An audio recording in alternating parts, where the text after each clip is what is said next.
So this evening I'm going to talk about the American Patriot Project. As you're undoubtedly aware, Mr. LaRouche launched this recently with the article that Pat Ruckert had written on Cooper. Actually, on the 12th of October, on what used to be known as Columbus Day in the United States. And seeing as people were more interested in taking a day off than remembering Columbus, why not have a day of remembering somebody like James Fenimore Cooper?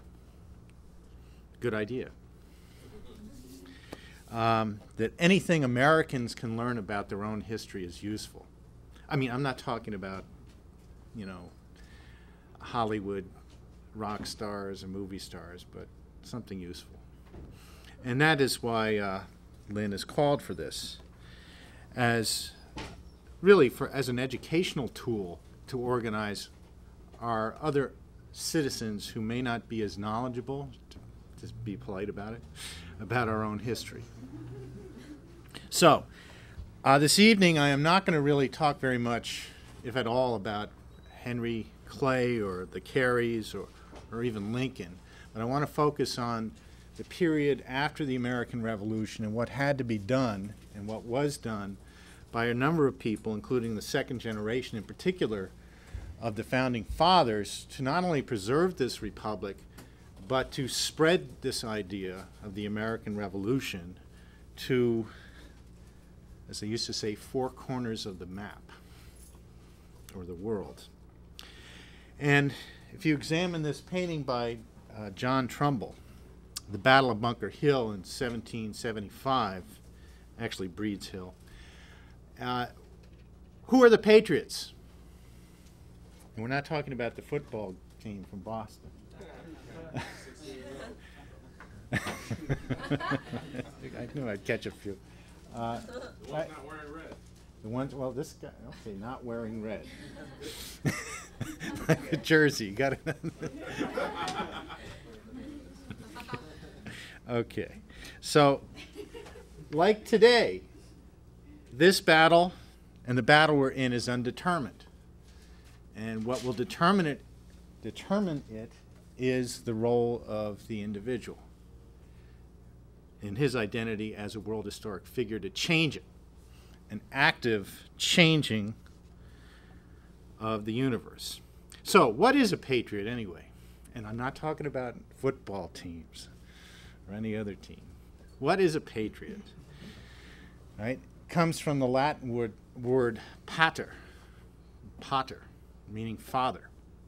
Right? So it's one who loves the fatherland, except for the Russians who love the motherland, the maters. And of course, Mother England, and that's a real mother.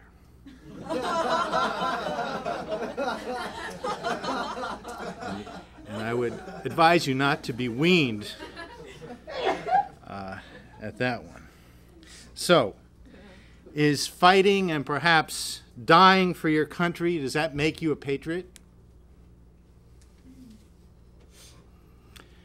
My lunatic president, right or wrong? Or Jaws? Oh, Nancy Pelosi. And seriously, is John McCain a patriot? Is he a patriot? Are the Americans who fought and died in Iraq, are they patriots?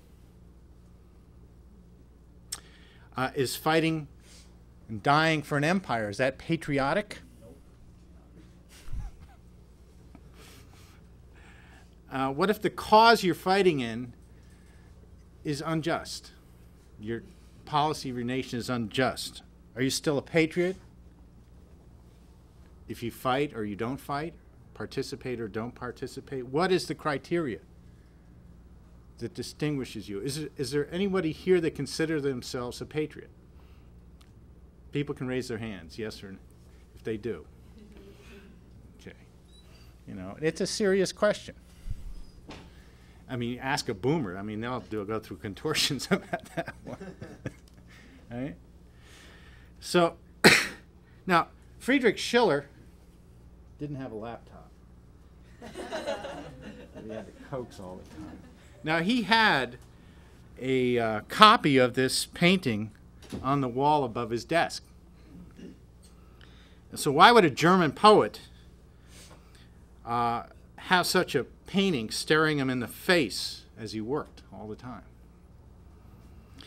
And Schiller is famous for saying that one should be a patriot of one's country, but also a universal citizen. All right, and that sort of gets to the proper idea of this concept of a patriot, I think. I think there's, to adequately define it, I would give you two parameters. One is intent. I mean, you can have compassion for a misguided person who may think they're patriotic and undertaking a certain activity. However, there should certainly be punishment for those who would manipulate patriotism for evil, like our friend Dick Cheney. The other one is reality, and that's the kicker. A patriot has to be morally bound to act on those universal principles identified in the U.S. Declaration of Independence and the preamble of our Constitution to ensure the survival and prosperity of the nation. I think there is your criteria to judge whether one is patriotic or not. And quite frankly, what you've done in the past doesn't really matter. You may have done something very worthwhile and necessary in the past, but if you don't act now, what are you? You're the Democratic Party. That's what you are, amongst others. So, those principles, we hold these truths to be self-evident, that all men are created equal, that they are endowed by their Creator with certain unalienable rights, that among these are life, liberty, and the pursuit of happiness, that to secure these rights, governments are instituted among men, deriving their just powers from the consent of the governed, that whenever any form of government becomes destructive to these ends, it is the right of the people to alter or to abolish it, and to institute new government, laying its foundation on such principles and organizing its powers in such form as to them shall seem most likely to affect their safety and happiness, from the Declaration of Independence. And the preamble states to our Constitution, we, the people of the United States, in order to form a more perfect union, establish justice, ensure domestic tranquility, provide for the common defense, promote the general welfare, and secure the blessings of liberty to ourselves and our posterity. Do ordain and establish the Constitution for the United States of America. Right? So there is a very conscious intent that you are undertaking the implementation of these principles, not simply for yourself, but for your posterity, and to fulfill the efforts and sacrifices of those that came before you to ensure that these principles survive and endure. Right? That is the idea. Now, the American Revolution is unique in history. It is the first true republic established in the history of the human race. Its principles are universal. Therefore, all republics share the same principles and history. That is precisely what John Quincy Adams meant when he drafted what became known as the Monroe Doctrine, which stated the principle of a community of principle amongst nations would be the guiding policy, the foreign policy of the United States, to work with like republics. So now, and I've been thinking about that and looking at history, is a universal idea. I've done work with Matoki and others, like in Asia, looking at China, so on, or Japan. But it's always from the standpoint of this universal quality represented by the unique founding of this republic, right? Because the ideas behind those who fought the American Revolution was not some idea that well, we have this conflict with Mother England, and wouldn't it be nice if she just stayed out of our side of the street? And then we can all get along. No, it was an issue of life or death for humanity. And that's how the leaders of the revolution saw it correctly. That these ideas were not just for these people living in the former British colonies of the New World, but they were for all humanity. It doesn't say we hold these truths to be self-evident for those people living in the 13 colonies bordered by the Atlantic Ocean and the Appalachian Mountains and Canada. No, it says all men are created equal. All men. See, they're universal ideas. So these ideas are diametrically opposed to the idea of man represented by the oligarchical form of government, particularly the parliamentary form of rule, which is a bad joke if you want to talk about democracy, because they are not democratic, in fact. Of course, sometimes they are, and that's the worst tyranny of all. Therefore, to be a patriot for an empire or a king is to be a traitor to those universal principles which define us as human. Because you would be acting against the welfare of yourself and the population and, of course, your nation, which means Dick Cheney is a traitor, amongst others. And loyalty is not patriotism. And this is what Harley was talking about earlier, right? The loyalty. What loyalty do you have to the Democratic Party? What loyalty do you have to the Republican Party? What loyalty do you have to such and such candidate or office holder? Well, it has to be predicated on the principles we're discussing here. If they don't have whether they're stupid, ignorant, or just simply cowards, they can't be tolerated. So it's not a matter of loyalty. Who's being disloyal? Jaws is being disloyal, right? Pelosi is being disloyal. So we have to straighten out this loyalty issue. The loyalty is to these principles, it's to humanity. That's got to be made clear in a very provocative way. So, opposing, that means opposing any sane action that our nation faces to get out of it, such as the Housing Banking Protection Act of LaRouche, is in fact unpatriotic. Now, the survival of the Republic of the United States of America has always been a life or death issue, as I mentioned. And you identify American patriots as those individuals who step forward to defend the existence of the Republic when it was in jeopardy. During the American Revolution, we had the Tories and you had the Patriots. Right? And after the nation was foundly established by defeating the British in Yorktown in 1781, we had the Civil War in 1860, where you had the Democratic and Republican parties involved in the election over who would be president. Lincoln won. What happened to the Democratic Party? Well, there were some who were, what was the loyalty based on? It really wasn't based on the party. The Confederates didn't give a damn about the party. It was simply a vehicle for another issue, which was slavery and free trade. Oh, I'm being redundant, but that is what they represented. Right? The other was for the Union. So you had a lot of Democrats, including people in California. The state was being run by Democrats who supported Lincoln. Governor Downey, who was supposed to be a Lecompton Democrat, fought to keep the state in the Union, to put down the uprising of the Confederates, and kept us in the Union with Democrats. And the Democrats are the ones who led the fight against the Confederacy to make sure California stayed in the Union. In fact, Lincoln picked Stephen Field, a Supreme Court judge here, to be put on the Supreme Court in Washington. He was a Democrat. Right? His brother had been one of the people that laid the transatlantic cable. So these are the defining moments. The same with World War II. you had Republicans who supported FDR because the loyalty was to a higher principle, the survival of the ideas that this republic was founded on for all humanity, quite literally.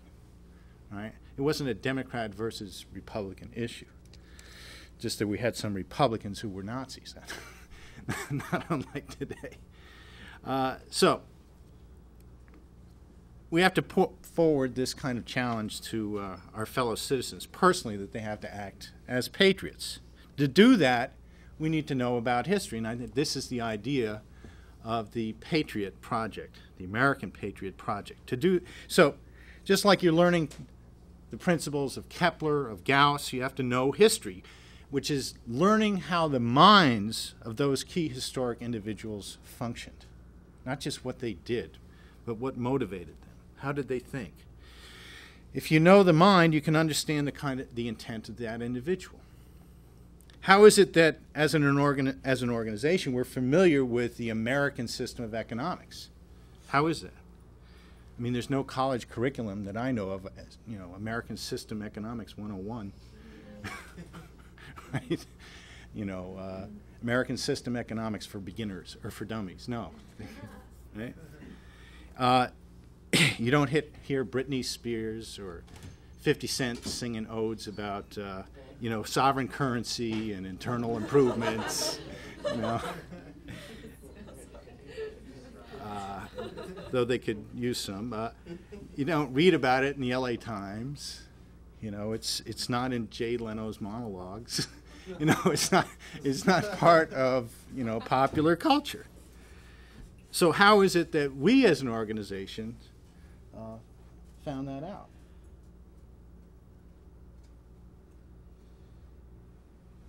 And that was through this gentleman, Alan Salisbury. And all Americans and others are deeply indebted to what he did before he died of cancer at the age of 49. Actually, 43, I think it was. 42. And he reintroduced the world to the almost lost ideas of the American system of political economy established by Alexander Hamilton against those of the British free trade system epitomized by Adam Smith, the Mills brothers ad nauseum. So in 1978, the Civil War in the American system, America's battle with Britain, 1860 to 1876, is published. As you can see here on the right, that's the original edition. So how did Alan discover this American system? He hasn't written anything about it. We haven't published anything about it. Well, I'll tell you what he told me about it. Because during national conferences, Maureen and I used to have the pleasure of bunking in with the Salisburys, so which is always fun. What Alan did is he was investigating the mind of Edgar Allan Poe. And in 1981, we published in the Campaigner, predecessor to the Fidelio magazine, the Edgar Allan Poe, The Lost Soul of America by Allen. And this was to be the first chapter of a book he was working on called Edgar Allan Poe and the Whig CIA. And on page, actually, if you look at page 5 of the Civil War book, Allen mentions Poe in discussing Hamilton's idea of labor power, which is quite distinct from this idiot Karl Marx's idea, or the British, same thing. And what he said is that, quote, it is what the great American literary figure and defender of Neoplatonic epistemology, Edgar Allan Poe, termed the quality of genius, unquote. Right? And that's precisely the idea that Lynn has understands and has always driven him. That is the human creativity that drives everything. And the mother of all sciences is economics, because you're really deciding how your nation, humanity, is actually going to organize itself. Right? And this idea of human creativity is the core understanding of what Allen dug up around, well, if that's the case, how is that represented? You know, it's represented, you know, obviously taking the breakthroughs that Lynn has done on the political economy, right? The breakthroughs in science, technology, and applying that to the economy as a whole, right? And we've witnessed that in the United States. This is where Allen came up with the American system, and filling out that picture. It's interesting. But I mention this because I do want to talk about this Whig CIA, meaning the Whig Party, and or the Patriot CIA. And to begin with, this gentleman, Benjamin Franklin, he is the paradigm for the American patriot. He was the world's leading scientist of his day.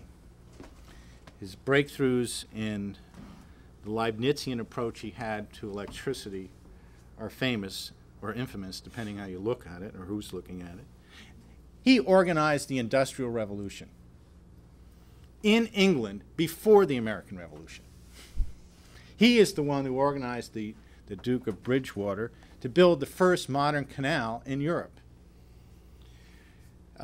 in England. He is the one that worked with the Scotsman James Watt to develop an efficient steam engine that would power the means of having what we now term an industrial revolution. There was a whole nest of projects, machine tools and so forth. They were part of this process and the people involved. And this idea of a unity between the human liberty and science is represented by Franklin in corporal fashions. And this is over the battle of the idea of what man is.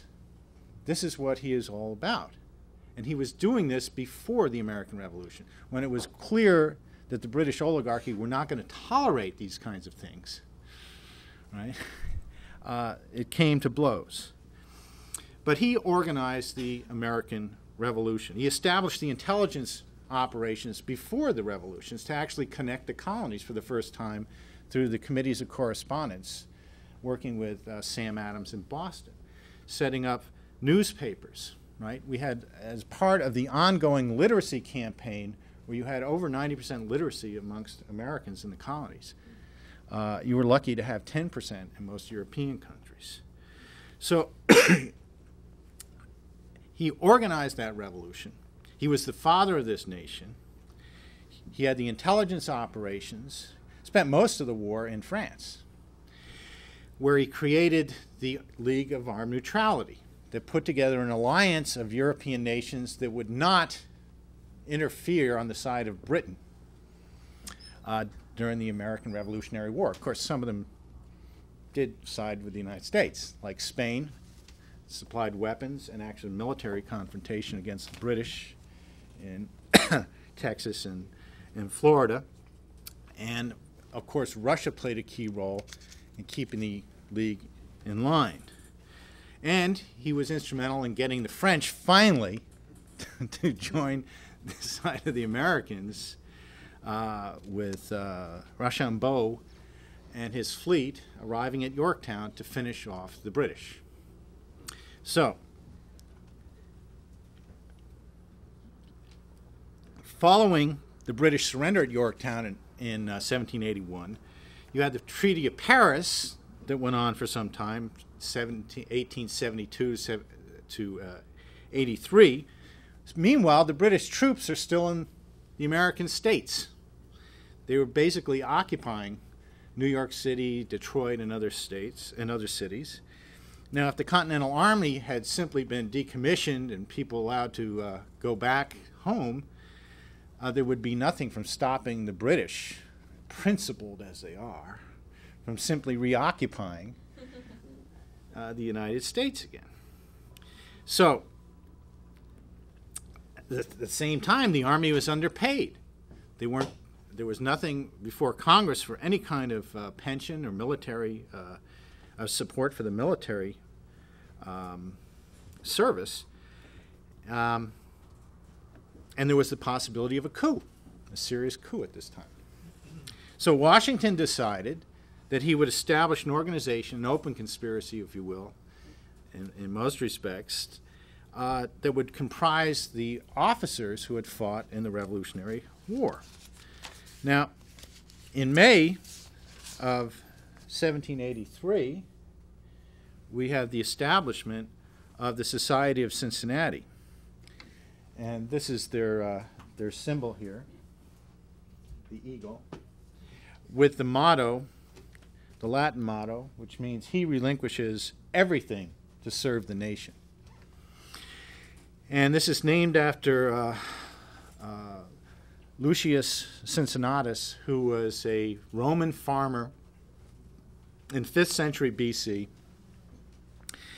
And he was called upon to leave his farm and become a Roman consul, and served as the temporary dictator of Rome to meet a war emergency.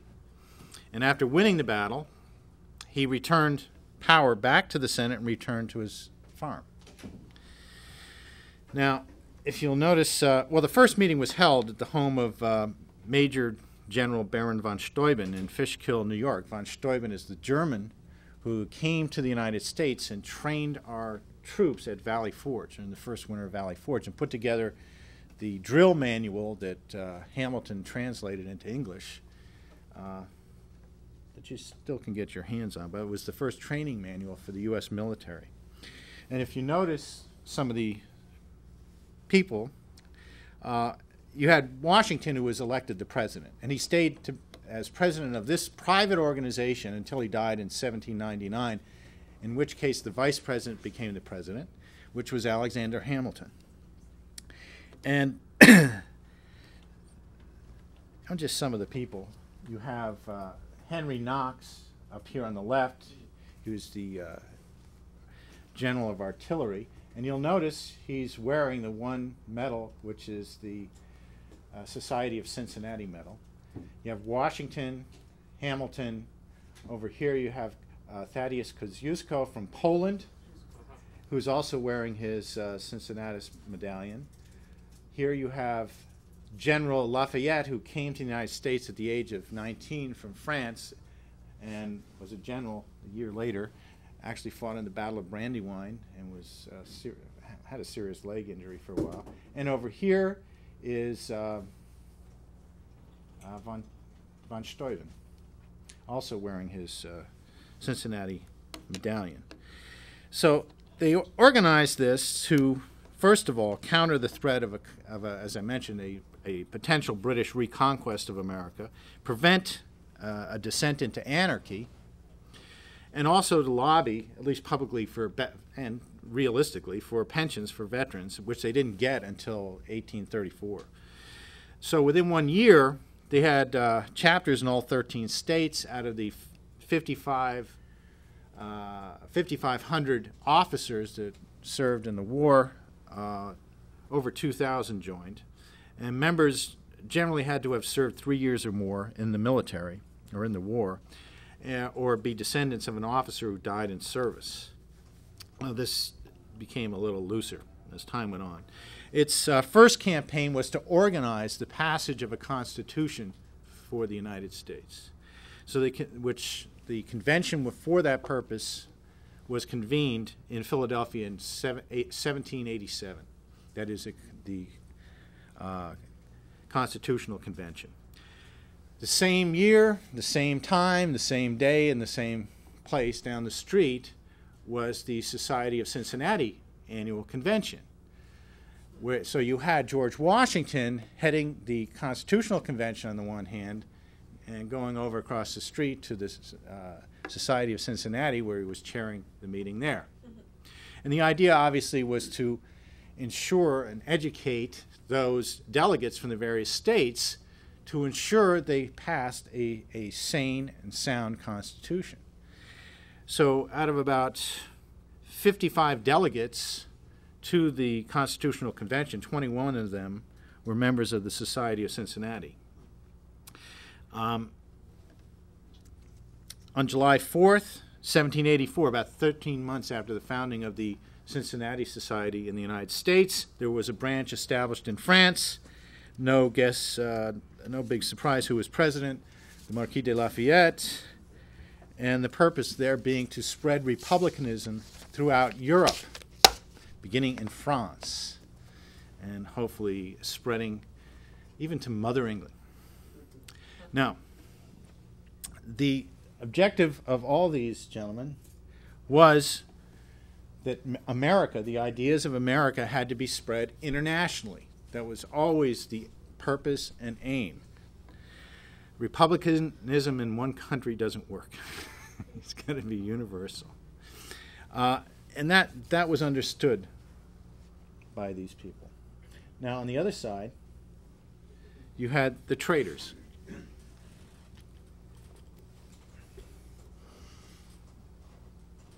Dick Cheney on a good day.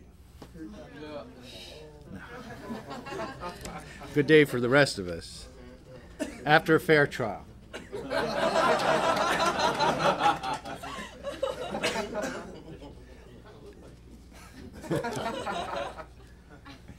So on the left we have the hanging of the British spy Major John Andre.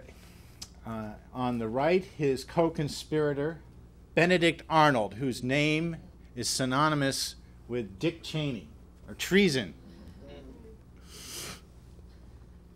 And the occasion of the arrest of Major Andre was that he was caught, actually out of uniform, with papers implicating Benedict Arnold's plan. Benedict Arnold had convinced his good friend George Washington to give him West Point, right, which is strategically located on the Hudson River, which travels from New York City up to basically to Canada. So having done that, General Arnold was about to surrender the fort at West Point to the British. When he was, his accomplice was captured, there was a trial, and he was hung. Benedict Arnold, on the other hand, split the country. I mean, he was trying to split the country, but he left the country and wound up, a lonely guy in London because, I mean, the people who run empires don't like traitors. Even if they help your cause, they just don't like them. They can't trust them. They have no loyalty. That's the problem.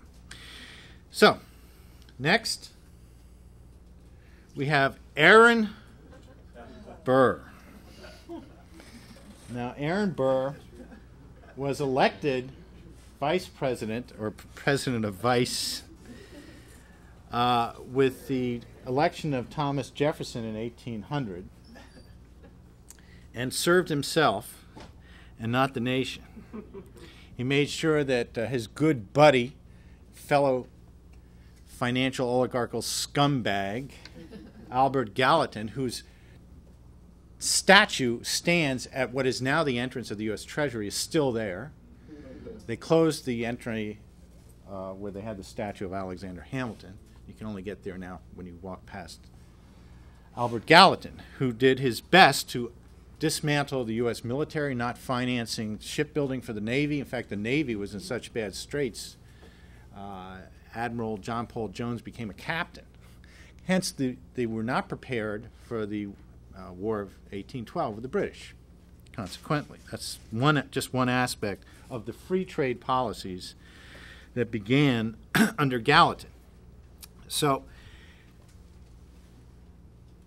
what Aaron Burr did was plot to split up the country. He was involved with British companies, which I'll mention a little later, who were buying up millions of acres of land in New York State. He had planned to run for governor after he was vice president. Now, he plotted to also break off the Louisiana Territory. This was the big potato, if you will, for the British Empire, to take control or neutralize Spain. The idea of the British was simple. Having lost the First War, they wanted to stop Western expansion of the United States. certainly not going all the way to the other coast, certainly not allowing them into what they possessed as the northern boundary of Canada. So their efforts were spent on trying to prevent that at all costs. And one of the top characters involved in this plot, a guy named Workman, who was working for British intelligence, came to the U.S. in 1800. This is one of the things that implicated Aaron Burr in his treason trial. This document by Workman said, quote, "If the Spanish settlements are taken, the whole continent of America will, in less than a century, become English." Right? Pretty straightforward. So he murders Alexander Hamilton in a rigged duel on July 11th, 1804. His main antagonist and the man who was going to prevent him at all costs from splitting off New York from America. And Hamilton knew exactly what Burr was up to, but Hamilton was a bit of a hothead, and he got into a situation that he didn't control, and he got murdered. Consequently, Aaron Burr was put on trial, more because he murdered Hamilton than the evidence that was made available for a plot that others had said he was involved in, undoubtedly was. But he was acquitted in the trial because they didn't have two eyewitnesses. And to avoid a public lynching, people wanted to string him up, he went into self-exile back to Mother England. Actually plotted with Samuel Bentham, General Samuel Bentham, the brother of Jeremy Bentham, Sir Walter Scott, and others, to Project X to try to take over Mexico and establish his own little fiefdom there. That was his delusion and enterprise after he left the United States. So, the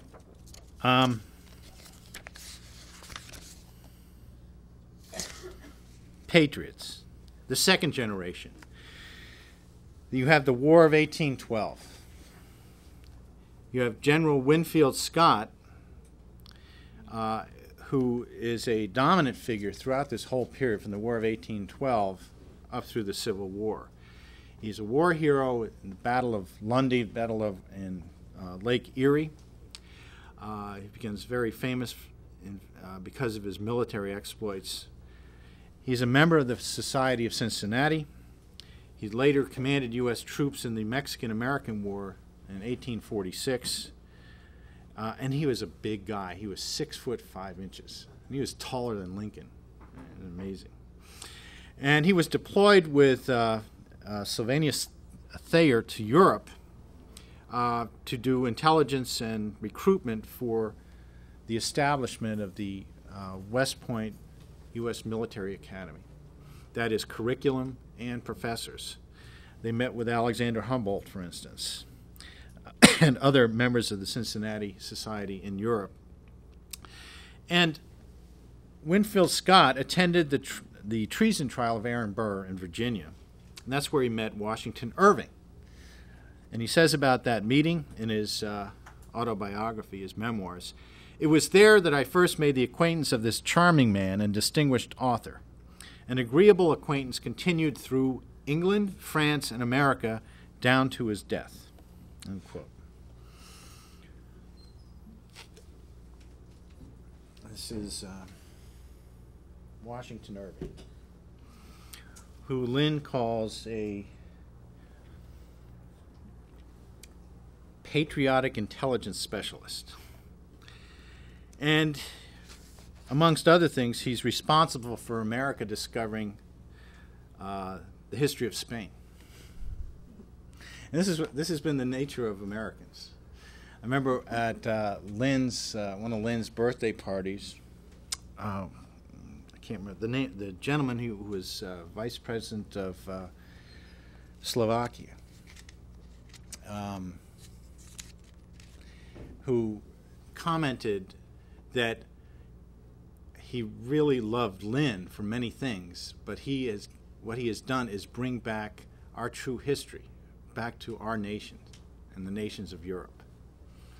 And that's one thing he wanted to make really clear and understood. And I understand it from the work I've done in Scotland, and the work we've done in other nations as an organizations has enabled other people to understand their own history, because they are part of this revolution, this ongoing revolution, which the British and the Dutch, the oligarchy, does not want people to know this history. They want to think, you know, they prefer the shit happens theory of history. It just happened, man. You know, and something else is going to happen, and it bumps into this, and there's nothing connected, and there's no, you know, universal ideas. You know what I mean? Whatever. Right? So, Washington Irving was born in New York City during the last weeks of the American Revolution. He's named after George Washington, whom he met when he was very young, actually at Trinity Church in New York, where they were doing the inauguration. And of course, his father had served under Washington. In 1802, he publishes his first articles at the age of 19. Then you have the War of 1812, where he becomes a military aide to U.S. Governor at the time, Daniel Tompkins. In 1807 through 14, we have a phenomenon called the Paper Wars. Actually, it goes much longer and really continues to this day.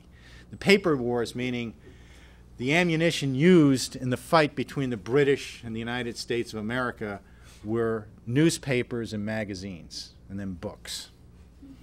And it was characterized by some British traveler who would visit the United States and write down the experiences of this sojourn for his fellow subjects in Great Britain to read about. And he would say, oh, these savages, their food is so bad. They should talk. And, you know, and the accommodations, and nobody speaks English. And, you know, it's such a terrible, terrible, backward place. Why did we ever even fight the war? You know, blah, blah, blah. And then the Americans would counter that, and, you know, their travels through England and so forth. And so, and this, you had Washington Irving, his brother William Irving, and their brother-in-law, James Kirk Paulding, who started writing these articles, and culminating in this, what became known as the Salma Gundy papers. Salma Gundy being a French salad of some sort. These were very Swift-esque, you know, based on Jonathan Swift's humor. And in 1809, in addition to writing the history of the world down to how the Dutch lost New York State or something to that effect, he wrote a history of New York, which the comic character was Dietrich Knickerbocker. That's, again, you got your sport team, right? The Knickerbockers. The Knickerbocker beer and Knickerbockers became sort of an emblem for New York City, right? Based on these this book by Washington Irving. Now, Irving spent 17 years in Europe, from 1815 to 32. He was in Dresden, London, Paris, and particularly in Spain. In 1826 to 29, he's working at the U.S. Embassy. He's doing research on Columbus. He gets, through his position at the embassy and their contacts, the original documents of the Columbus expedition from Martin Fernandez de Navarrete. And he's given access to all the major libraries in Spain. And this culminates in, amongst other things, first of all, the life and voyages of Christopher Columbus, right? And this was in 1828, and then the Companions of Columbus, a subsequent book, in 1831. This is why Spaniards and Americans and others know about Columbus, because basically after his voyages to the New World, he dropped off the map and was conveniently forgotten about, so to speak. So this this is what I mean by an American digging out the truth for the nation of Spain as well as for our own history in the New World. This also resulted in his publication of the Chronicle of the Conquest of Granada, the Alhambra in 1832, and I'll mention a little bit more of that. And this is the reason why we celebrated Columbus Day in the United States. In 1892, a Patriot, President Benjamin Harrison, proclaimed the 400th anniversary of Columbus's landing in the New World to be a national holiday, and in 1937, FDR made it a national holiday. Columbus Day, October 12th.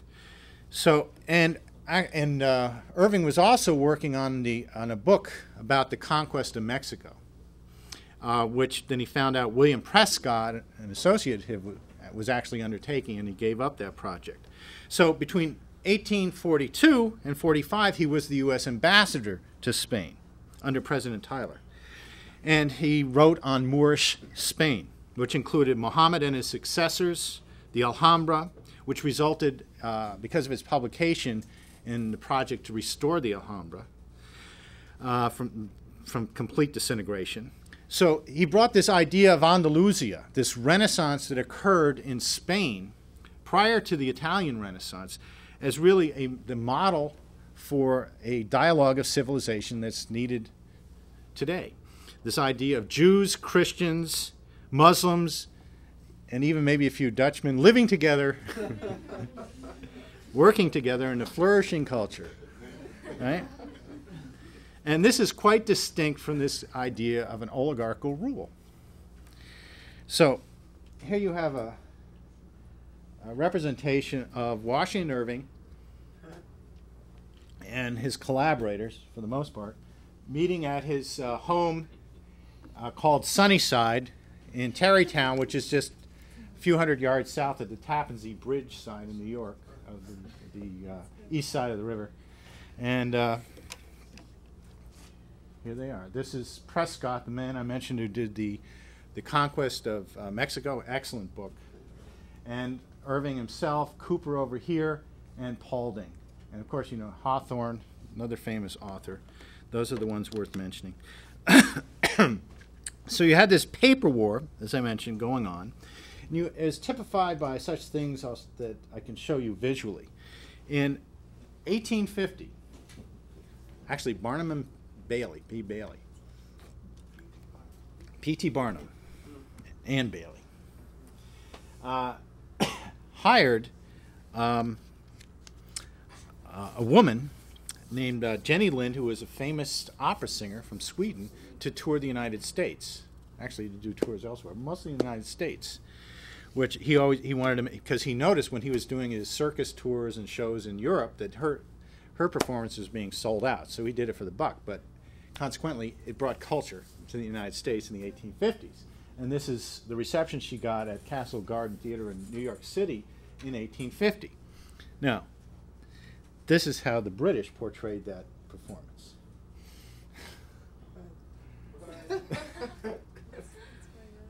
Right? You get the idea? Right? Right? Yeah, it's just a bunch of rowdy, you know, it looks like the inauguration of Andrew Jackson. Which is what happened. They had all these rednecks from Tennessee coming in and drinking bourbon inside the White House and causing all kinds of problems. Here's another one from Punch magazine on the Americans visiting London for the exhibition there, the World Exhibition, right? Right. This visually gives you an idea of what these paper wars were about. So,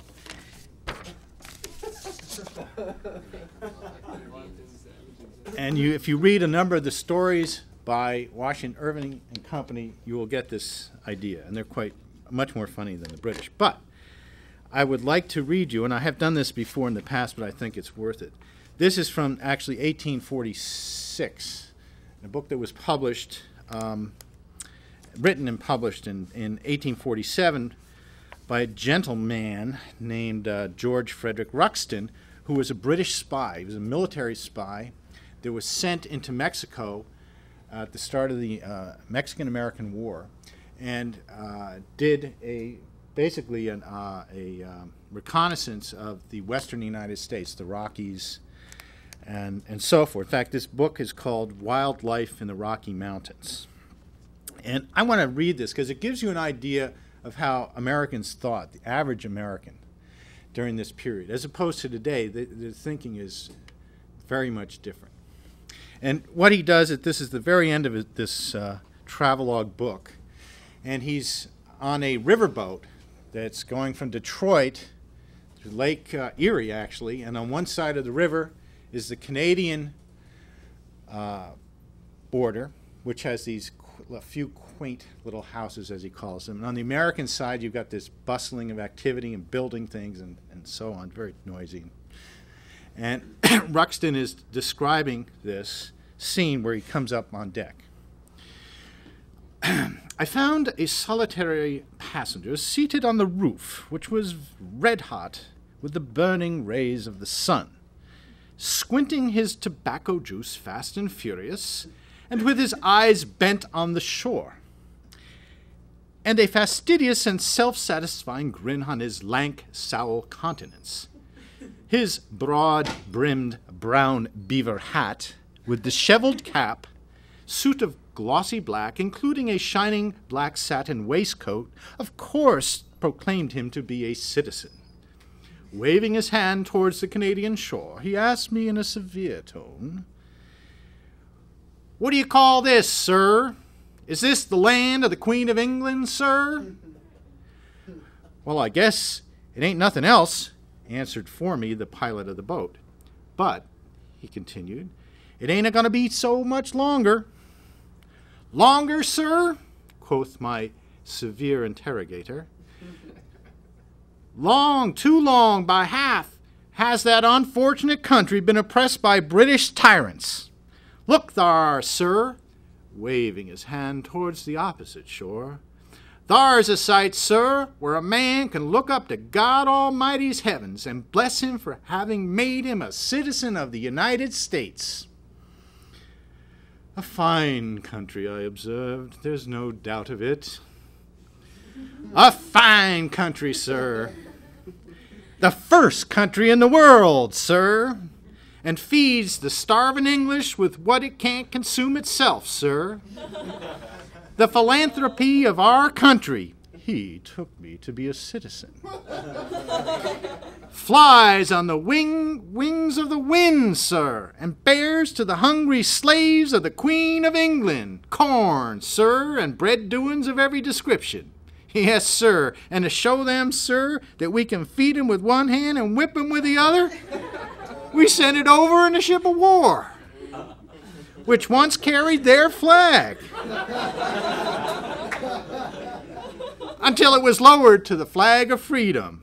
I allude, sir," turning to me, "to the frigate Macedonian and the stars and stripes of our national banner." This speech, delivered in the most pompous manner and with exuberant gesture, was too much for my gravity, and I exploded in an immoderate fit of laughter. "Laugh, sir?" he resumed. "Pray laugh. I perceive you are not a native, and your countrymen had ought to laugh without loss of time, for soon, sir, will your smile of triumph be turned to a howl of despair, when liberty treads to the earth your aristocracy, your tilted lords, and the star-spangled banner waves over Windsor Palace."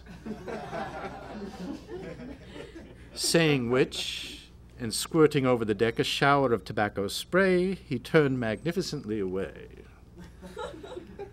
"A smart man, that stranger," said the pilot to me, giving the wheel a spoke to port. "One of the smartest men in these parts."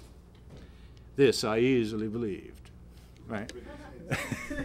Right? And that gives you an insight. Of course, what he's referring to here is the Macedonia, the ship that was sent to Ireland and brought food, something that was organized by Benjamin Franklin's grandson, Dallas Bache. So I think that gives you a little flavor of what these wars, paper wars, were about. And also how smart Americans thought. So, next,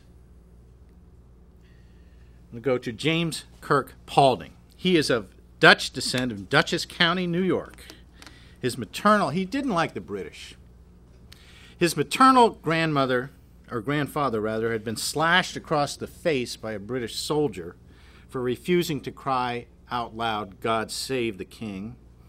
His cousin, John Paulding, was one of the 3 American soldiers who caught Major Andre. And consequently, later, he was captured by the British and suffered horribly in the infamous New York City prison of the British. In 1800, he moved to New York City and lived with his brother-in-law, William Irving. 1807, he, William, and Washington are writing the Salma Gundy. Here's the entire title: Salma Gundy, or the Whim Whams and Opinions of Lancelot Langstaff, Esquire, and Others. Now, of course, in 1912, he writes a diverting history of John Bull and brother Jonathan, which is along this same paper wars idea, but he joins the New York militia because the war starts with the British. In 1930, he writes The Lay of the Scottish Fiddle, a tale of Harvey de Grasse, supposed to be written by Walter Scott, Esquire. That's the title. And this is a spoof on Sir Walter Scott, and written in this pedantic manner of his, in style and in fashion, with all these infinitely long footnotes that are total nonsense and not historical at all. So he denounced Scott's works because they distorted reality and inculcated in their readers a mystical social ideal, i.e. feudalism. The barbarity of the British naval officers in the War of 1812, he said, the reason for it, quote, is, he says, quote, arose in great measure from a vehement desire to imitate the pernicious examples held up in those mischievous books of chivalry from time to time manufactured by Scott, unquote. And the British ships had, in the Chesapeake, had burned Georgetown and Frederickstown, and then had seized Hampton, where, according to one eyewitness British officer, quote, every horror was perpetrated with impunity, rape, murder, pillage, and not a man was punished, unquote. So you had this situation where Paulding describes in this book these chivalrous captains who are nothing more than thieves and murderers and plunderers. And he sends this. Of course, this is getting great reviews in the United States. And actually, Trumbull wrote his own attack on Scott, Sir Walter Scott. However, it's not panned too well by the Quarterly Review in London, to say the least. But in April of 1813, after Rear Admiral, let's go to the next. Here we go. This is one of the main characters in this Paulding story, Rear Admiral Sir George Cockburn, who's just portrayed as one of these border chiefs, these clan chiefs, in the book by Paulding. Sent this book to President Madison. Madison, after reading it, contacted Paulding and appointed him to the board of the Navy. The reason is because he knew the enemy, and that is Sir Walter Scott. Now, if you read Robert Burns's, and as many of you have sung it quite often, a man's a man for all that, this Republican hymn, really. Now, Sir Walter Scott, during the War of 1812, made a parody of that which concluded saying, "America, they call that, a coward plot her rats had got. The British flag shall bear the gree and win the day for all that." Right? So he uses a parody of Burns's poem to support the British Empire's war against the United States. So, and Paulding has a long career in and out of the Navy, as well as a literary career and work as part of the intelligence networks. But more on Sir Walter Scott. Now,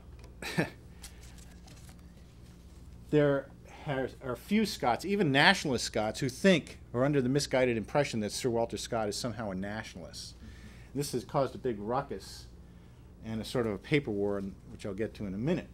But the proof that he was not a nationalist by any means is his romantic novel, Quentin Durward, which involves this Scottish knight who goes to France during the time of Louis XI, the Spider King.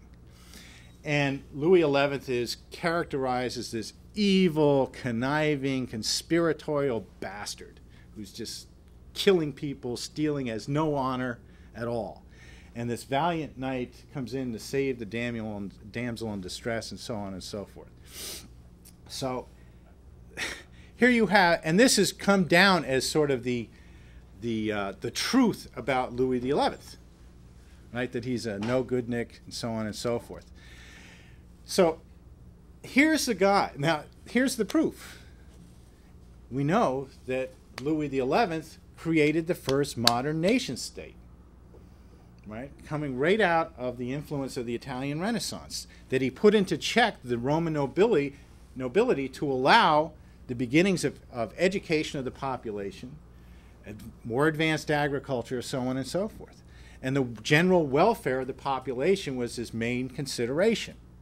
A very conscious, deliberate move that created the first nation state, much to the chagrin of the slimy oligarchs of Venice and London and Holland. So here you have a guy maligning one of the heroes, the first head of what you could call a nation state. Still an aristocrat, but nonetheless operating on those principles. Now you have the family, right? Yeah, you have his daughter, who married John Lockhart, the literary axe murderer for the British oligarchy, because Sir Walter Scott was a top British intelligence operative for the London oligarchy. That's what he did. And his job was to deploy people to attack those literary figures who represented republicanism. That meant Cooper, it meant Poe, it meant Burns. In fact, this guy wrote one of the first biographies of Burns, which was a piece of lying crap. It was always, this seen as the authority. So these guys, like Griswold and others, were being deployed out of the London Quarterly Magazine and Blackwood's magazine up in Edinburgh to attack anyone that represented the ideas of the American Revolution. Now, I myself was involved in this, and when I spoke at the Burns Conference in 96 rather, and consequently there was letters that went back and forth that were in the Scottish press over my charges of Sir Walter Scott being a top British intelligence agent. A lot of people agreeing. One fellow, Paul Scott, maybe it was for the namesake, I don't know, that tried to defend him, and other people attacking the people who were defending Sir Walter Scott. So we had this back and forth that went on for weeks in the Scottish press over this issue.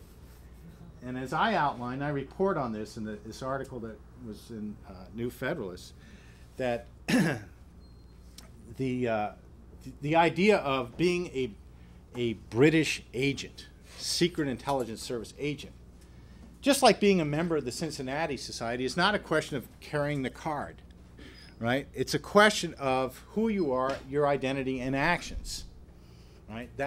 And because most of these conspiracy things, there are plenty of conspiracies, but they are done not always out in the open. It doesn't even necessarily, and they are very informal for the most part.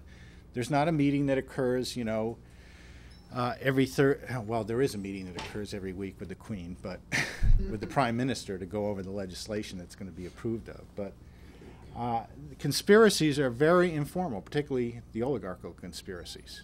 There's certain institutions that are used as vehicles to carry out operations, but they're generally very informal. This was the case on the American side. They weren't always out doing things out in the open publicly, but they were meeting informally and so on. And we'll see some of that. So we'll continue.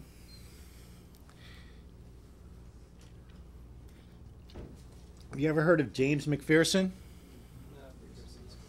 Well, you have now. He is the man who wrote the official response of the British Empire to the U.S. Declaration of Independence. He was their secret scribe.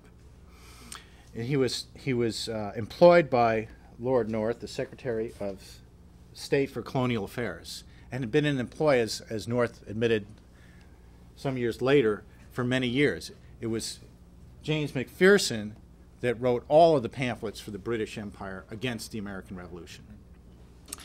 Now, he drafted a document in 1776 on behalf of the British Empire called The Rights of Great Britain Asserted Against the Claims of America, being an answer to the Declaration of the General Congress.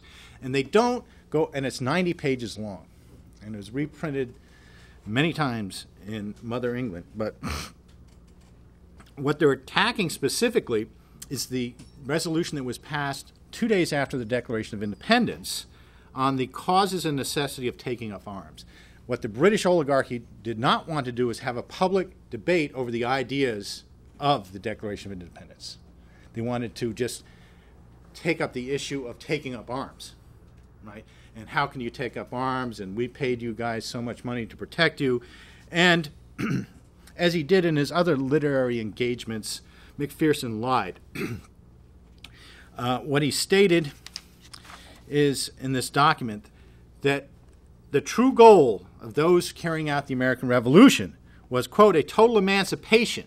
That has long been the object of those demagogues who wish to erect their own usurped authority on the ruins of all legal government, unquote. And then he goes through the incident at Lexington and Concord in Massachusetts, which started the conflagration, claiming that the British royal troops didn't even have loaded muskets, that they were fired upon and suffered, quote, barbarous cruelty at the hands of the savage provincials of Massachusetts who scalped their British victims and had their eyes torn out of their sockets. And he really concludes saying that England, Mother England, she must either put up the loss of all her expense and emancipate them forever, or reduce them to that state of dependence which subjects owe to the supreme authority in any empire. To permit the colonies to gain by one rebellion is to sow the seeds of another. And he's absolutely right. Right? It had to be crushed. Now, he's also known for this, to say it's a literary work would be really beneficent. The works of Ossian, which was supposedly these fragments of ancient Celtic poetry that he had found in the islands off Scotland by little old men who had remembered it, and he wrote it down, and he translated it over years and so on, and it's a complete lie. It was a fabrication, a hoax that was run by David Hume and Adam Smith as part of the Select Society on the highest orders, right out of the Privy Chamber of the King of England, literally. This hoax being financed. Why? What's the big deal about this hoax? Well, first of all, it's a lie. It wasn't true. It took in a lot of people when it was published. But let me read you what one author said about this. He said, perhaps no other individual living in the last half of the 18th century personifies such duplicitous service to the British-centered European oligarchy than did James Mcpherson. He was the man hired to write the forgery known as the Poems of Ossian, or the Ossian Poems, an epic tale of pagan, Scots, Celtic, romance, loyalty, chivalry, knights, princesses, ghosts of former lovers, and bloody barbarous warfare. In other words, it was truly the original Hollywood-style soap opera. The publication of that collection of lies was the opening salvo of the international cultural warfare operation of the oligarchy called the Romantic Movement. All right? And let me just give you a flavor of what's in the mind of a guy who wrote this response to the Declaration of Independence. A passage from Ossian. Cut down the foe, let no white sail bound round dark Inistor. Be thine arm like thunder, thine eyes like fire, thy heart of solid rock. Twirl round thy sword as a meteor at night. Lift thy shield like the flame of death. Son of the chief of generous steeds, cut down foe, destroy. You get the idea? Now here you have an 1802 artist, a French artist, of course, representation of the blind Ossian welcoming the dead French soldiers into God knows what, his realm, right? I mean, this is, this gives you another flavor. They watched the terrors of the night. Our swords have conquered some, but as the winds of night pour the ocean over the white sands of Mora, so dark advanced the sons of Leichlin over Lena's rustling heath. The ghosts of dark shriek afar, I have seen the meteors of death. Let me awake the king of Mauvergne, he that smiles in danger, he that is like the son of heaven rising in a storm. Come to battle, said the king. Ye children of echoing Salma, come to the death of thousands. This uplifting piece of literature was what was used to, and it's available on the website, our website, this review of it, to eclipse really the Homer epic. This was to be the epic of the oligarchs, where reason and universal principle don't exist, but it's based on magic, feeling states, reverting back to that primordial, primitive nature when man was truly pure. Yeah. This is Rousseau, right? Who was another one on the payroll for a while of David Hume. Right? This idea that you have to get further and further away from civilization to find your own humanity. Well, the British have certainly done that. But that was the idea. So no industry, no agriculture. Adam Smith based his economics in part on this Ossian mythology, or Ossian mythology. The Hunters and Gatherers Society, we've all heard that. It's Adam Smith.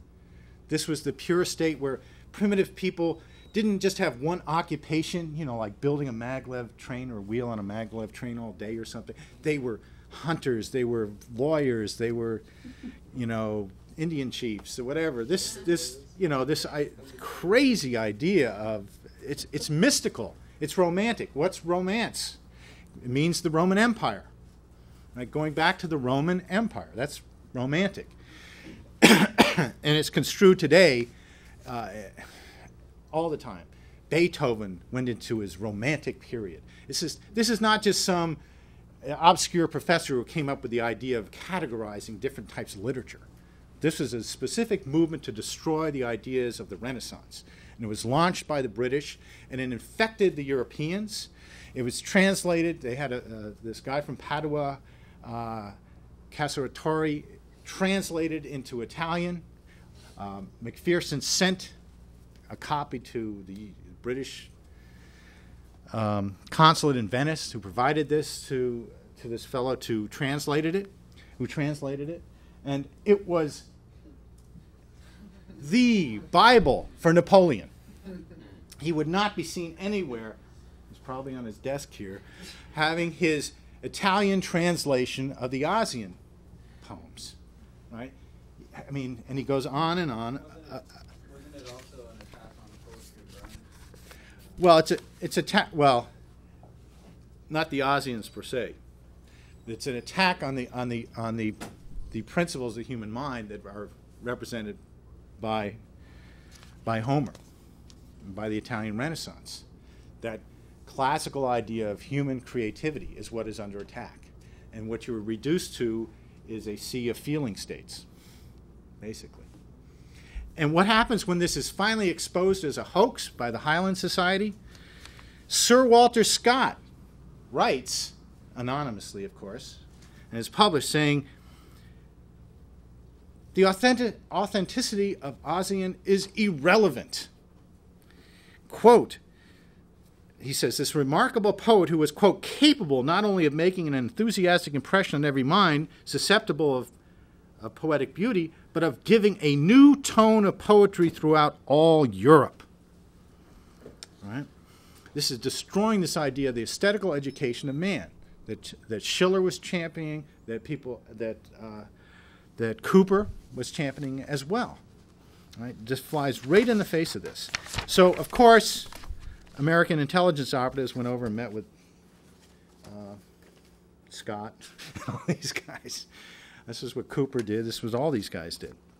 You look at, of course, this is the first modern fascist. Now, at the same time, the War of 1812, you have the founding of the American Board of Commissioners of Foreign Missions that includes some of the key people who wrote the Federalist Papers, like Jay, and Elias would know is the mentor of Alexander Hamilton, John Quincy Adams, of course, and Theodore Frelinghuysen, another good Dutch guy from New Jersey, who actually later became the running vice presidential candidate with Henry Clay when Clay ran in 1844. So these people were responsible for doing materially what Cooper was writing about in his books, not about the noble savage, right, idea of the American Indian, but, and you can see any of Cooper's books, he does not demean the American Indian at all. What the ABCFM did was first create foreign missions, foreign meaning on the frontiers of America, like western New York State, you know. And the famous case of the Cherokee Indians, where they developed a written language, helped them do this. Printing presses, they were publishing their own newspaper, and modernizing agriculture, and so on. This is something that Andrew Jackson destroyed when he ordered the removal of the Cherokees so he could grab the land, he and his buddies. They called the Trail of Tears as a result of that, which John Quincy Adams fought, and the Supreme Court won, but Jackson did it anyway. And also what the ABCFM did in Asia in particular, the mission to Hawaii, China, Japan, opened up Japan, were instrumental in that, and of course in Siam or Thailand, where they worked with Townsend Harris, the American consul, to keep the dope pushers out of Thailand, and consequently also out of Japan. And this was, and so you have directly Sun Yat-sen as a product of the results of what occurred beginning in 1812 in the establishment of the ABCFM. So what did the Brits want to destroy? The potential represented here, the Erie Canal in particular, as the first example of great projects. The canal that Franklin had helped work with the Duke of Bridgewater to build, though admirable, was nothing compared to the undertaking of building the Erie Canal. This idea that links, this is New York State, of course, here, and the canal ran from New York City, or the river actually, going up to Hudson. You have a waterway, and the canal would cut across over to Niagara Falls, or Buffalo rather, south of the falls. And what it would do was connect these four major cities, Albany, Syracuse, Rochester, and Buffalo. And consequently, you had city building all along the route. of that project. And you can see we're talking about hundreds of feet in descension from Lake Erie down to New York Harbor. And the first person to come up with this idea was in 1724, was called Walter Paulding, who was one of the leaders of the Leibnizian circles in the United States. Robert Fulton in the 1790s promoted this along with developing lock technology, wrote letters to George Washington. It was finally completed in 1825. It's 363 miles long. It was 40 feet wide, 4 feet deep. They had 77 locks that were 90 by 15 feet. They had a big ceremony where they took water in a jug all the way down through the canal to New York City, where Governor DeWitt Clinton, who was known as the father of the Erie Canal, dumped the water into New York Harbor. And Governor DeWitt Clinton is one of this circle. I don't know if he was literally a member of the Society of Cincinnati or not, but he certainly acted like it. He was mayor of New York, he was assemblyman, he was governor. He was the guy that worked with a number of the same circles around Cooper et al. And he was the son of a Major General James Clinton, so if he wasn't a card-carrying member, he certainly acted like it. So you have also Governor, that's his name. He wasn't actually the governor. Yeah? Is this Clinton you're referring to, is he connected with the anti-federalist Clinton? Mm-mm. No, actually, this Clinton ran on the Federalist ticket for president against Madison in 1812. So this is Governor Kemble.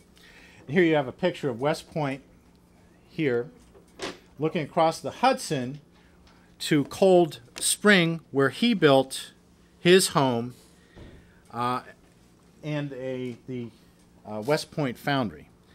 And West Point was actually the fort was first built during the Revolutionary War quite hastily by Thaddeus Kosciuszko.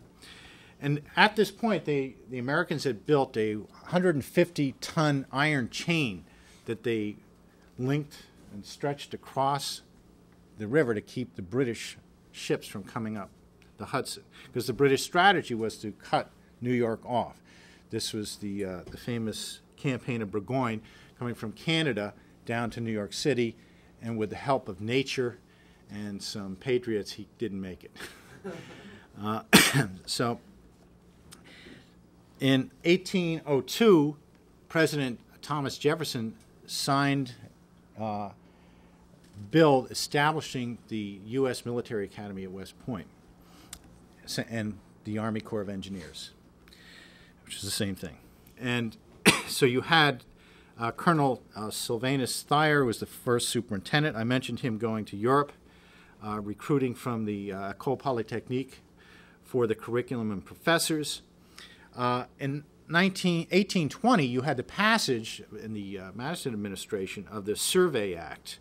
And this was used by President John Quincy Adams in 1824 to deploy the Army Corps of Engineers to survey the West and to construct the first 60 railroads in the United States, beginning with the B&O Railroad, Baltimore and Ohio Railroad, that was finished in 1837, which John Quincy Adams got a ride on. So you had a gentleman named Jonathan Williams, who established the U.S. Military Philosophical Society, to disseminate science throughout the nation. And he had worked in France during the Revolution. He had worked with his great-uncle Benjamin Franklin on his scientific experiments. And the graduates of the U.S. Military Academy automatically became members of this society, who would meet informally across the river at Kemble's home weekly. Now, Kemble was a Navy agent in the Mediterranean during the Second Barbary Coast War with Tripoli. That is, pirates, the British interest disguised as pirates of the Mediterranean, which you may have heard about. In 1816, he was appointed U.S. consul in Cadiz, Spain. There, he studied the Spanish government's technology for forging cannons and brought that back. In 1817, he founded the West Point Foundry Association across the river. And this became the center for manufacturing cannons in the United States. They produced over 2,000 cannons up through the Civil War, including rifled cannons, millions of artillery shells, the iron fittings that were used in the Erie Canal. The first locomotive engine was built there. This is a replica of the DeWitt Clinton locomotive engine, and the rails for the Mohawk and Hudson rail line. So he would frequently have, as I mentioned, the Military Philosophical Society meeting at his home. His frequent visitors included Washington Irving and James Paulding. Hey, Mark. Yeah. Can you explain what it means to rifle a cannon? A rifle is when you have grooves. Remember for instance, the guns that were used in the American Revolution, the long guns, we call them rifles. They're really muskets. They have a smooth barrel. Now, when you rifle it, it means you put grooves. If you look at down the mouth of the cannon, you'll see these. There are spiral grooves that go down the cannon. So what happens when the shell comes out, it's rotating, which means it's going to be much more precise in where you're aiming it. You'll see, I've seen forts like in Florida that were built during the Spanish-American War, or during the Civil War. They started this technology for artillery too, of having these huge rifled cannons. But that's what you have today. And this was an advancement in the Civil War too, when you had breech-loading rifles over the old technology. So here's the man we're talking about, in particular. But he's not just by himself. There's a larger network. But he represents sort of the best of this crowd in terms of his literary capability and his intelligence operations. In the beginning, have people here read the article by Pat? Okay, so he begins it by this very good quote, which I'm not going to go through and repeat here, on where Cooper is talking about the issue of public opinion, that this can determine whether governments fall or not. And public opinion doesn't have to be based on truth. It can be a lie. White is black, right? That he entered the realm of literary world to counter public opinion with the classical form of presenting truth, so that one seeing the problems of today can do it through the perspective of a classical understanding, whether they're talking about the frontier or much more complex like Venice. But he was following in the footsteps of Benjamin Franklin and became the chief organizer of the International Republican Movement. That meant defending the U.S. from the Brits. It meant supporting the establishment of republics in Europe and to eliminate this oligarchical form of government forever. That meant using the literary skills, science, military, and the war on ignorance, stupidity, and cowardice. Sounds like a congressman you all know. More than one. So his father, William Cooper, had served in Washington during the Revolutionary War, and Washington had discussed with him making Albany the capital of New York State, not New York. He wanted cities as close to the Canadian border as possible in New York, with the idea of defending the attack of the Canadians and hopefully liberating it in some future point. And William Cooper founded Cooperstown in 1786, which we all know is famous for what? Baseball. Right. Abner Doubleday, discovering baseball. The Baseball Hall of Fame is there, but there are people in Hoboken who dispute the authenticity of the original game. But we won't go there. So Cooper also wrote books on how to establish settlements on the frontier, and he promoted the Erie Canal. He was best friends with John Jay and Alexander Hamilton. The son of John Jay, Peter Jay, became the lifelong friend of James Fenimore Cooper. And Hamilton was Cooper's lawyer against the British company's theft of millions of acres of land in upstate New York. The lawyer representing the British companies involved in this scam was none other than Aaron Burr. And William Cooper served in the Congress for 3 terms and then was murdered 5 years after Hamilton by Burr's associates. James Fenimore Cooper served in the Navy 1808. The next year his father was killed. In 1820 he published his first book, Precaution, which is not a big hit. But also in 1820 he writes a pamphlet for Lafayette, which details how the U.S. form of government is far superior to anything in Europe. This really pisses off. Can I say that? That's a technical term. Pisses off the British to no end. And they go bananas. And the hellhounds are let loose in the literary arsenal of the British to go after Cooper for this affronting statement of truth. So, and Cooper takes all these slanderers in the U.S. to court and wins every case.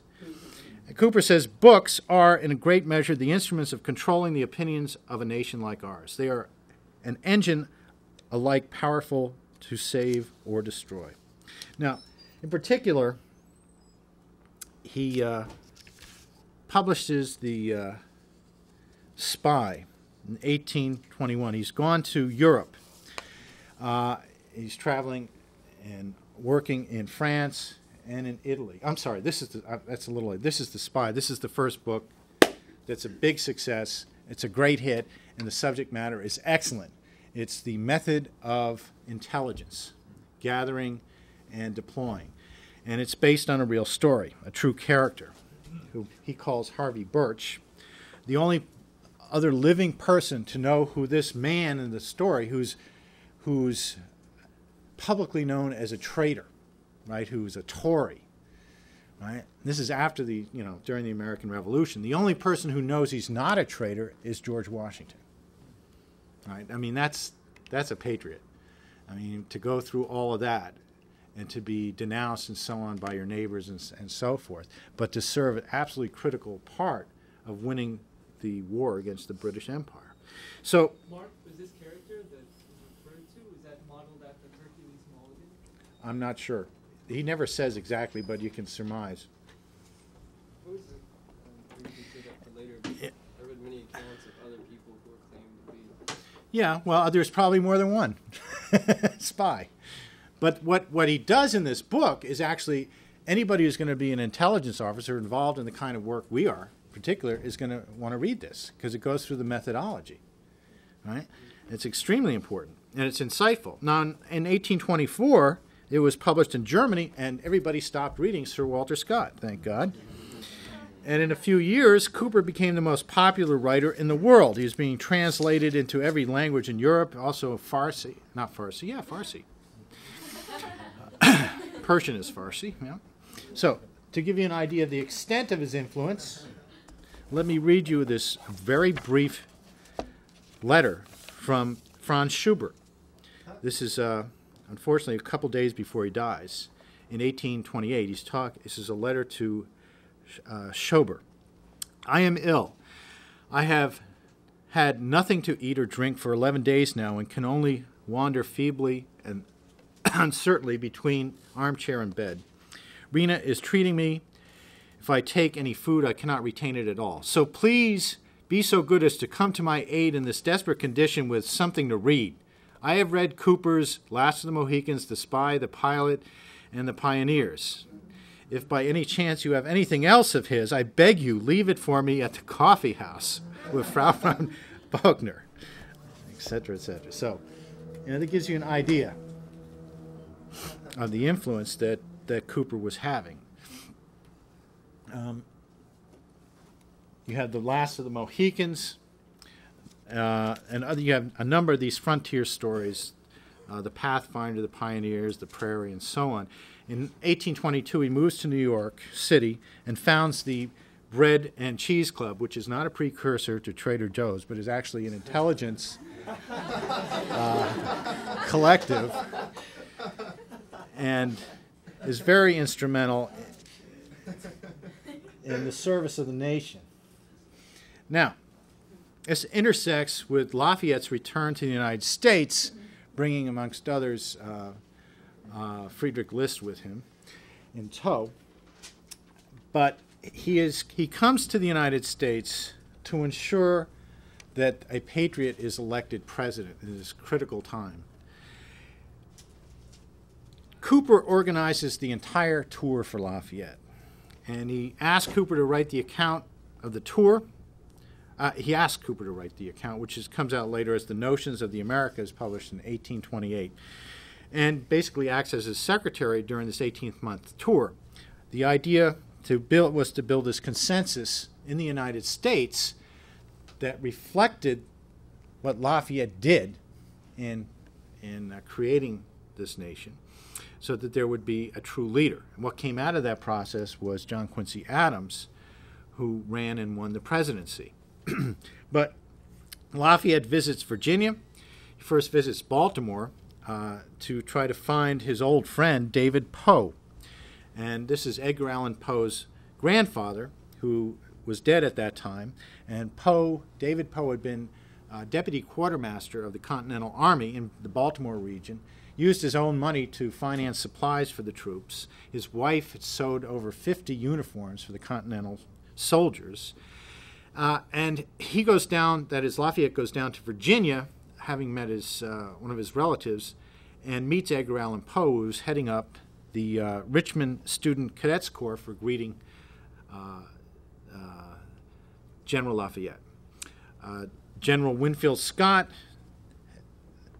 later helped to sponsor Poe's appointment to West Point Military Academy in 1830, at which a year later Poe resigned from the West Point Academy, asked the Commandant Thayer for a letter of recommendation so that he could go to Poland and be commissioned as an officer in the Polish army, which is in the midst of a Republican revolt against Russia, the control of Russia.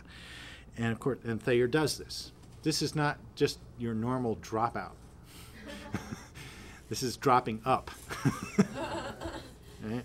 So you have a number of American patriots increasingly during this period being deployed to Europe, because the iron is hot, as they say, for republicanism. After this total disaster called the French Revolution, which was being orchestrated out of London and Edinburgh by the oligarchy, which was well known to people like Jefferson and Cooper, who wrote about it.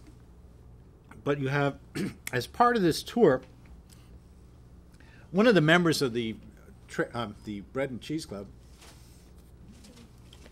Samuel F.B. Morse, under the urging of Cooper, enters the contest sponsored by New York City to paint a portrait of Lafayette's return.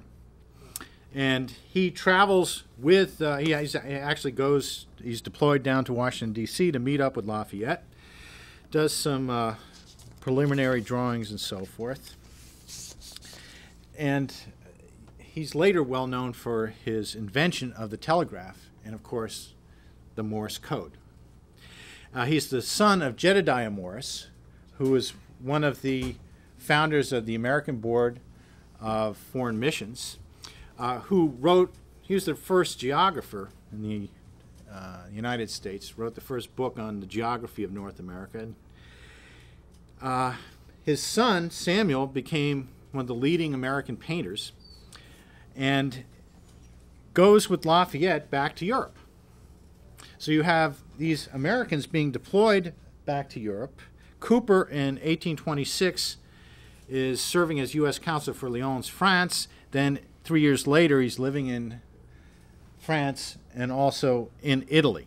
And it is in Italy where he becomes horrified at seeing the oligarchy with its britches down, if so to speak. Yeah. Everything is bare. I mean, it's just ugly. And he does it justice by portraying the truth. And he releases the Bravo shortly after his, it's in 1831. And the Bravo, people know what a Bravo is? Have people here read this book? Once again, if you're going to do intelligence work, you've got to read this book. Cooper joins Friedrich Schiller, who wrote The Ghost Seers, and also Shakespeare in Othello and The Merchant of Venice, in undertaking an examination of the oligarchical mind, or lack thereof, the motivations of the most evil of all the oligarchs. It's sort of distilled, triple distilled, from the Roman Empire and the Persian Empire, and is just evil. And their examination of the methodology employed by the oligarchy is absolutely spot on, as the British would say. It's perfect, and you've got to read it if you haven't had the opportunity. So a Bravo is what? He's a hitman. Right? He's the guy who'll be your buddy. He'll come up at the market square, how you doing? And he'll have a knife in your back while he's grinning, right? And so this Cooper got to examine this oligarchical slime in all its disgustingness firsthand. And this is the essence of the Treaty of Vienna, which was created after the Napoleonic Wars to suppress all Republican movements in Europe, to stop this terrible thing called the American Revolution and the freedom of man. Terrible. We must stop it. So in 1831, and this is what is Venice? All evil is tolerated. Your identity is not based on universal law or principle. There is no law. Its law is made up by the 13 members of the council and approved by the Doge, and your dog meat, or fish food, rather. That's it. And anybody can put a sealed letter into the secret mailbox. It ain't so secret, and they'll take up your cause. And what is important is that the fondi, the families, the fund is maintained. Even the Doge is expendable. And this is the model for what became the British Empire, specifically exported. So this is what is conveyed by Cooper in the Bravo. This kind of mindset. This is the mind of the oligarchy. Why we have to eliminate it. As Cooper once sent a letter back to his brother-in-law, James Kirk Paulding, after Napoleon had been defeated at Waterloo, saying, "Well, I'm afraid that your project for your material project for seeing the end of the British Empire anytime soon has been postponed. Your lifelong project." So from 1831-32, you see an influx of top American intelligence personnel into Paris. And this is because of the Republican uprising that's going on in Poland at the time, not to mention in France. In 1830, there was a brief moment of sanity where the seat warmer on the throne of France was going to tolerate the establishment of a constitutional monarchy, which had been, of course, the discussion before the Reign of Terror. Right? And Lafayette had been the leader of this Republican revolution in France at that time.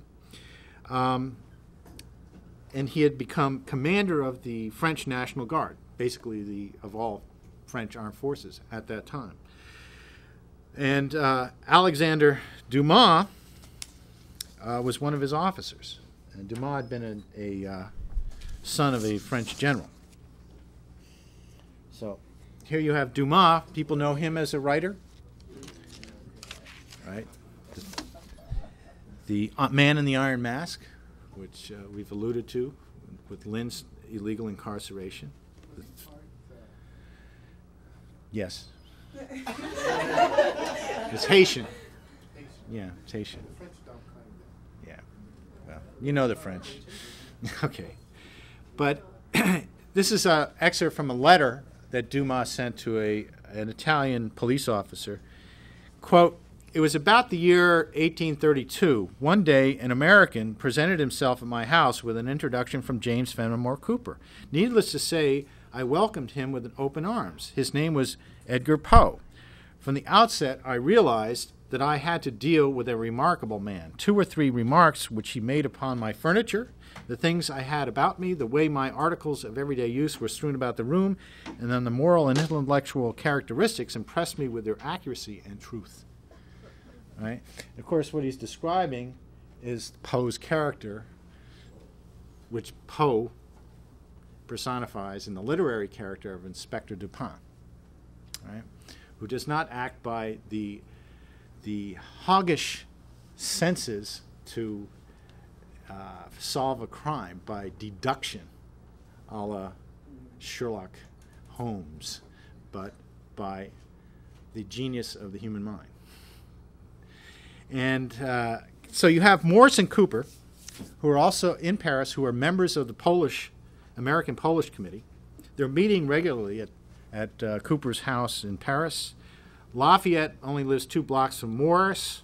They're meeting regularly. Morse is reporting to Cooper every day on his conversations that he has or has overheard while he's painting the portraits of various dignitaries in Paris. This is an old trick. The Bruegels used to do this. The painters are notorious as being spies. Also, the good ones. General Winfield Scott is also in Paris. He also has meetings with Humboldt later, Alexander Humboldt. Cooper sent an American, Dr. Samuel Grinley Howe, to Poland with money and intelligence to provide for the Polish Republicans. Howe had spent 5 years previously in Greece with the Republicans who were fighting against French and Turkish occupation. And Dr. Howe became chief medical officer for the Union Army during the Civil War. His wife, Julia, is famous for being the author of the Battle Hymn of the Republic. Later in 1832, the Polish Republican Revolution fails. Consequently, all the Republican movements are crushed in Europe. Hence, you have the success, unfortunately, of the Treaty of Vienna, which Castlereagh and these other scum-sucking diplomats from the British and related empires wanted to ensure there would not be another America, especially in Europe. So the Americans basically returned, they regrouped into the United States to protect the Republic. And we can see here, just briefly, before I conclude, you have the 1844 election, where Clay lost through vote fraud. Clearly, it was extremely close, and there's much can be said about that. Of course, James Polk was a real slimy traitor. This guy ran saying he would support the 54-40 or fight, which was the slogan used by the nationalists, the Patriots, to prevent England. You know, Canada is not a nation. It's a colony. It's an outpost of the British Empire. And there was debate over the border. The British wanted to have a clear territorial access to the Pacific Ocean. The American nationalists were saying, no, you have no right to it. Which, if they had upheld this, as Polk said he would, there would be no British ports on the Pacific coast. That meant no Vancouver, and so forth. And that's what the nationalist patriots wanted, and Polk got in there and reversed that. And then he started the Mexican-American War, actually even before he took the oath of office. He had already made deployments to ensure there would be a war.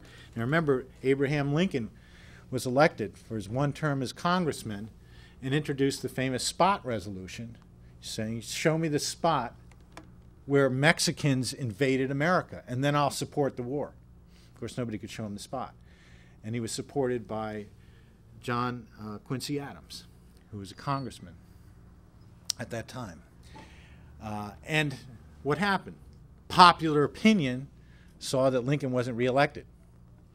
But sanity made sure he was elected for president in 1860. So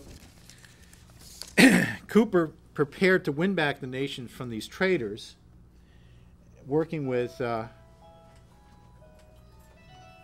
General Winfield Scott in the 1852 election.